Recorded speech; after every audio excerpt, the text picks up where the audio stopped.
Come this Wednesday, all eyes will be glued on the National Treasury Cabinet Secretary Henry Rotich as he tables the national budget in Parliament. According to the Budget Policy Statement 2016, a lion's share of the budget is expected to be allocated to infrastructural projects, energy, health and education.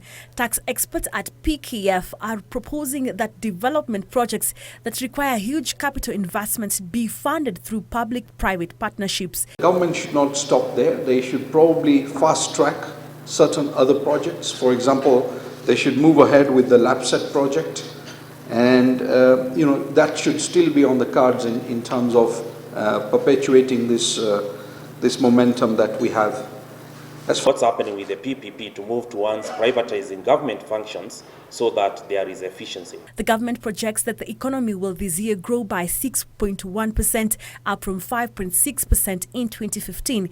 Economic experts, however, believe that this will only happen if the macroeconomic environment for doing business is stable, reinforced by the recovery in the tourism sector and increased investment in agriculture. He says there is need to invest more in agricultural projects to ensure the country stops importing foodstuffs. The government needs to look at the whole aspect of large-scale commercial farming, the whole area of, for example, wheat farming, the whole area of sugar farming, and then also expanding in the space of value addition.